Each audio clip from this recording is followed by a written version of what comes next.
આજે તો આટલી સરસ તૈયાર થઈ ખાલી કામ કરવા માટે બોલે 2 દિવસથી રાજને રજા હોય એટલે મારે કાંઈ કામ જ ન થાય. પછી તો શું ફટાફટ કામ પતાવ્યું અને પછી તો એમ વિચારતી હતી કે મેં એક પાર્સલ મંગાવ્યું છે જે હજી આવ્યું નથી. પછી તો વિચારું ત્યાં તો પાર્સલ આવી ગયું અને આજે તો જો મેં સૂટ પહેર્યો છે, કેવી લાગુ છે મને ફટાફટ કમેન્ટ કરજો.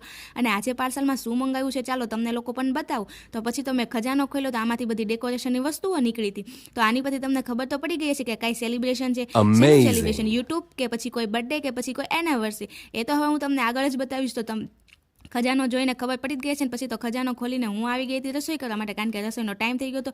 એક બાજુ મૂકી દીધા હતા ભાત થવા માટે, બીજી બાજુ દાળ બફાતી હતી અને આપણે બનાવવાની હતી દાળ ફ્રાય. તો ફટાફટ દાળ ફ્રાયનો વઘાર કરી નાખ્યો અને બીજી બાજુ બનાવી નાખ્યું મગનું શાક.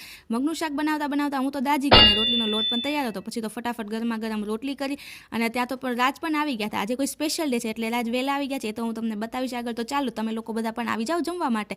જમીને પછી મેન કામ છે જે વાસણ ધોવાનું. મને તો બહુ આળસ આવે, કેટલા બધા વાસણ થાય. તો આજની માટે બસ એટલું જ. મિની વ્લોગ ગમ્યો તો ચેનલને કરી દેજો સબસ્ક્રાઇબ, લાઈક કરી દેજો. રાધે રાધે.